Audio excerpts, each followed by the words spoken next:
Masih bersama 60 menit Special Report membuka mata mengungkap fenomena Jakarta International Stadium. Stadion megah di wilayah utara ibu kota Jakarta digadang-gadang menjadi salah satu venue Piala Dunia U17 mendatang. Namun, di balik megahnya Jakarta International Stadium, prasarana dan infrastruktur masih jadi sorotan. Jurnalis Kompas TV Brian Jabli pun menelusuri perjalanan menuju JIS menggunakan transportasi umum.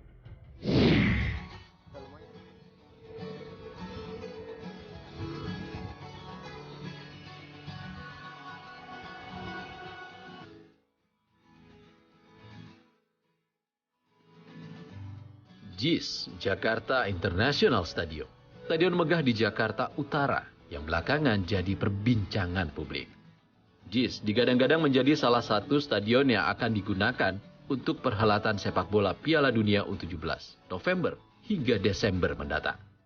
Namun, prasarana dan infrastruktur stadion hingga kini masih jadi sorotan. Mulai dari sulitnya akses menuju dan keluar stadion, minimnya lahan parkir, hingga kondisi rumput lapangan.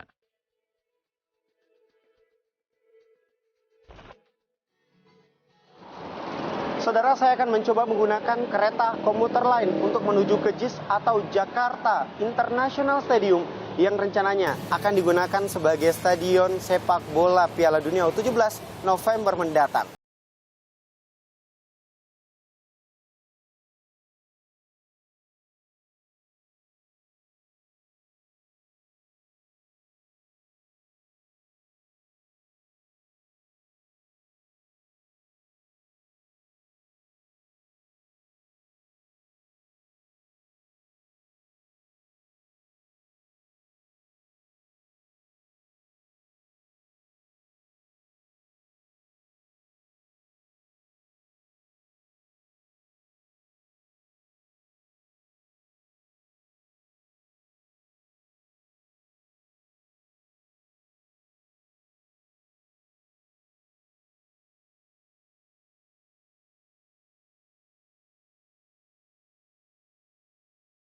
Stasiun Kampung Bandan, saya masih harus berganti kereta untuk melanjutkan perjalanan menuju stasiun Ancol.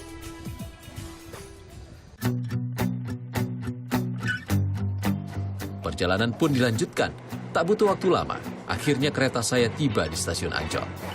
Stasiun ini merupakan stasiun terdekat menuju ke Jakarta International Stadium.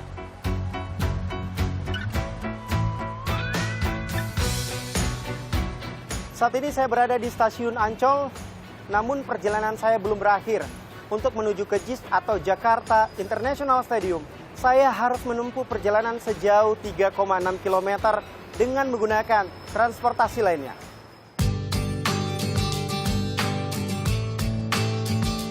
Saya pun melanjutkan perjalanan menuju JIS menggunakan taksi online yang saya pesan melalui aplikasi. Perjalanan menggunakan transportasi publik memang memiliki tantangan tersendiri. Lantas, berapa lama saya menghabiskan waktu dari kawasan Palmerah, Jakarta Barat menuju Stadion JIS Jakarta Utara?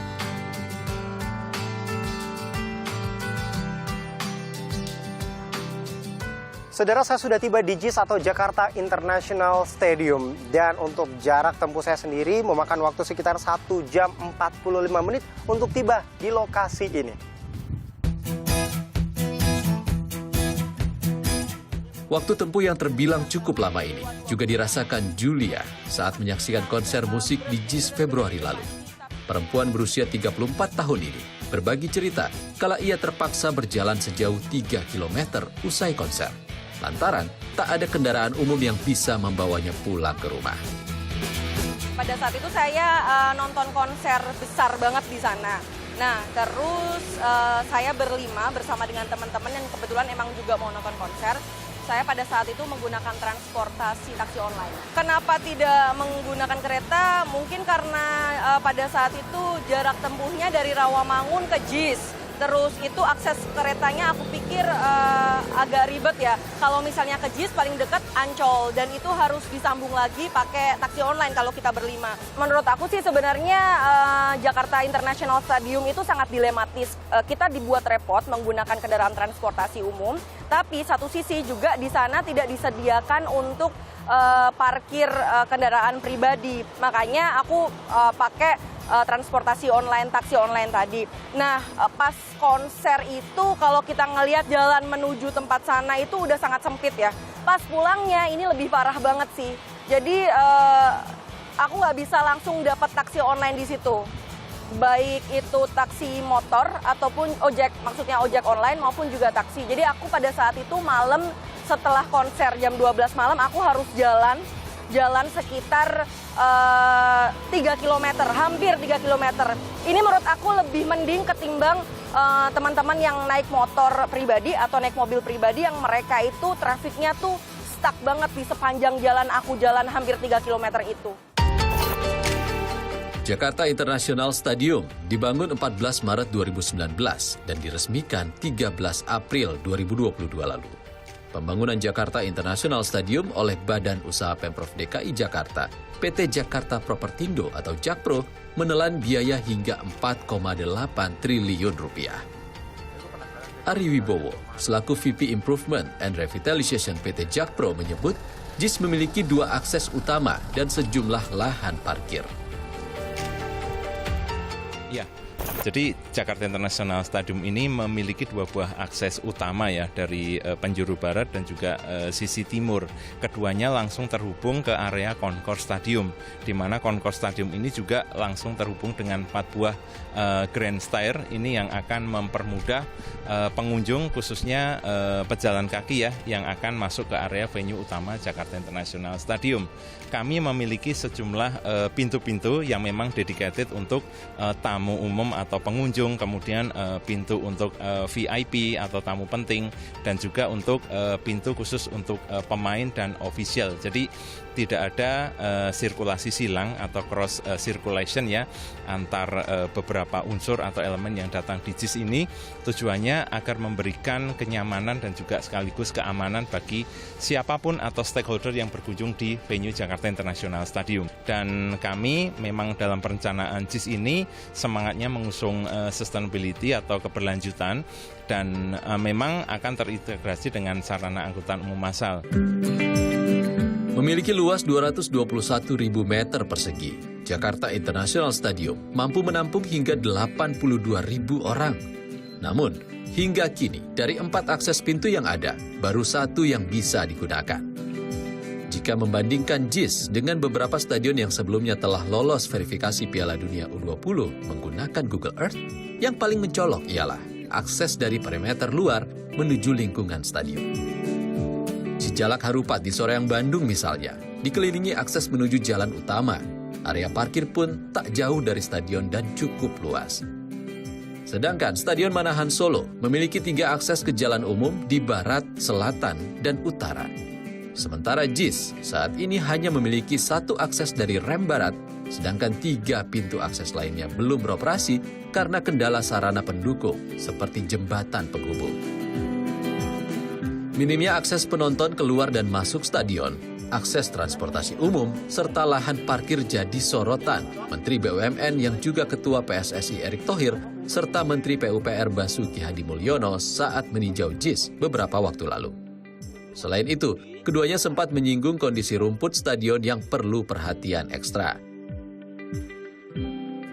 Yang pasti menjadi catatan, kemarin kendalanya itu parkir sama akses penonton yang harusnya ada 4 pintu, baru terbuka 1 pintu.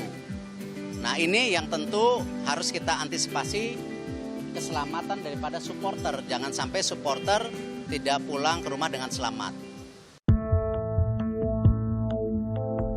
Mantan Security Officer FIFA, Timi Setiawan, sepakat pentingnya akses transportasi menuju JIS. Bisa lebih mudah. Jadi memang juga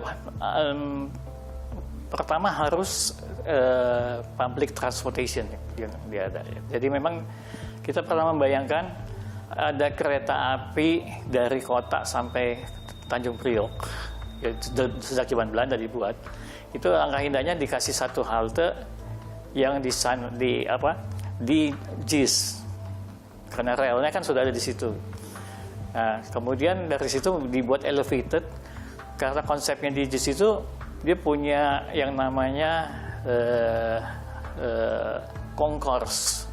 Concourse itu adalah lantai 2 ya, yang keliling dari bangunan itu dan bisa akses langsung ke transportasi. Nah, itu yang kita lihat seperti di Wembley, di mana-mana seperti itu.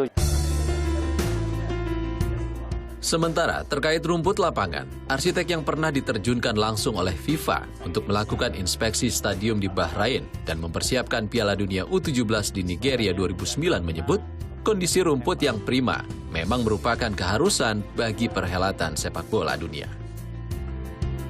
Terus terang di JIS itu kan memang satu yang baru karena pakai konsep hybrid.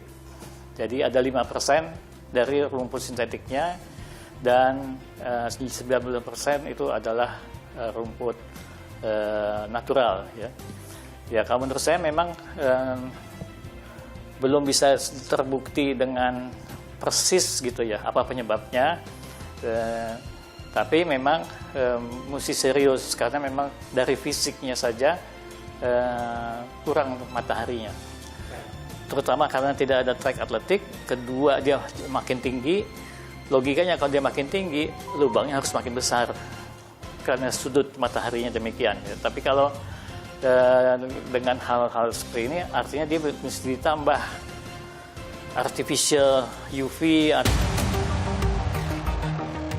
Beberapa syarat pembangunan stadion sepak bola yang harus dipenuhi berdasarkan standar FIFA. Di antaranya, desain masuk stadion, tempat duduk penonton, rumput, akses masuk dan keluar, jaringan transportasi, ruang ganti pemain, fasilitas media center, hingga lampu penerangan. Jakarta International Stadium menjadi salah satu venue untuk perhelatan Piala Dunia U17. Pemerintah pun merenovasi stadion karena dinilai tak sesuai standar FIFA.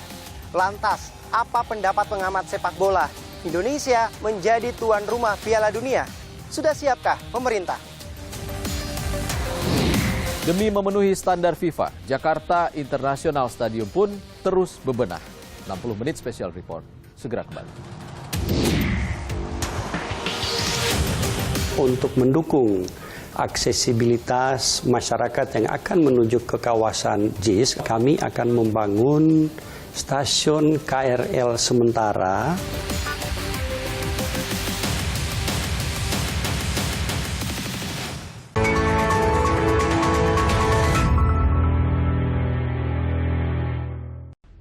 Masih bersama kami di 60 menit special report membuka mata mengungkap fenomena. Pasca inspeksi stadion jelang Piala Dunia U17 yang dilakukan FIFA, pemerintah terus bebenah agar JIS memenuhi standar otoritas sepak bola dunia itu. Perhelatan Piala Dunia U17 pun menjadi pertaruhan emas bagi Indonesia untuk membuktikan layak menjadi tuan rumah perhelatan sepak bola dunia. Berikut penelusuran jurnalis Kompas TV, Brian Japri. Sempat gagal menjadi tuan rumah pesta sepak bola Piala Dunia U20, Indonesia kembali dipilih FIFA sebagai tuan rumah ajang bergengsi Piala Dunia U17 tahun 2023. PSSI kini tengah sibuk melakukan seleksi timnas muda sejak Juli lalu hingga 28 Agustus mendatang.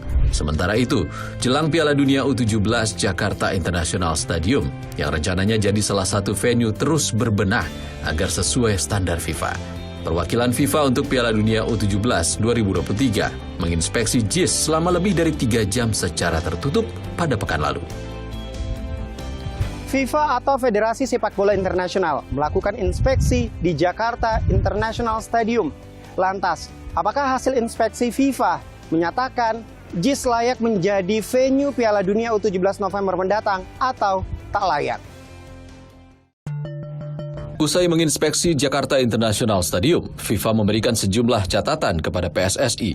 Ketua Umum PSSI Erick Thohir menyebut salah satu poin yang harus dibenahi adalah perbaikan akses dan infrastruktur. Selain itu, rumput lapangan JIS juga menjadi catatan jelang persiapan Piala Dunia U17 yang akan berlangsung November mendatang. Nanti Jakpro sama PPR akan berkonsolidasi melakukan perbaikan yang namanya tentu infrastruktur pendukung dan akses. Dan mereka sepertinya ada kesepakatan nanti kalau rumput nanti Jakpro. Lalu untuk yang penyeberangan di 2 titik ya itu nanti PUPR. Dan tentu dari sisi lain seperti akses ke jalan tol yaitu dari pihak tentu Jasa Marga, yaitu BUMN untuk membantu itu. Di Indonesia.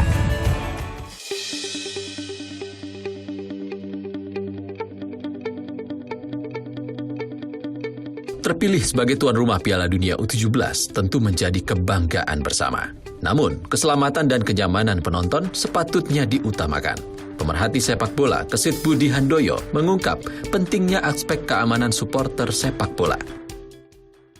Mas, bisa diceritakan bagaimana sih kenyamanan saat menonton sebuah pertandingan sepak bola di stadion, khususnya di Indonesia, seperti apa?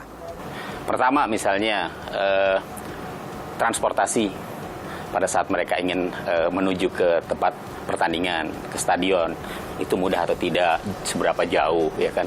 Kemudian ketika mereka akan masuk ke stadion, misalnya seperti apakah pintu-pintunya jelas, informasinya jelas atau tidak. Ya, kemudian terakhir adalah pada saat mereka berada di dalam stadion. Kita kan ini punya trauma sekarang ini, tragedi Kanjuruhan itu ya. Itu kan menjadi trauma tersendiri bagi para penonton. Sehingga ketika seseorang ingin memutuskan untuk hadir ke stadion, itu kan kita harus dapat memastikan bahwa stadion itu memang aman, stadion itu nyaman, stadion itu memiliki pintu-pintu yang banyak untuk keluar. Gitu. Artinya security atau safety dari stadion itu memang sudah sesuai kelayakan, sudah sesuai dengan standar. Ya. Ini adalah event pertama, untuk pertama kalinya Indonesia menjadi tuan rumah sekelas Piala Dunia, walaupun hanya kelompok umur U17 setelah kegagalan U20. Jadi saya pikir yang paling penting adalah bagaimana supporter Indonesia ini memberikan dukungan penuh pada tim Indonesia nantinya yang akan bertanding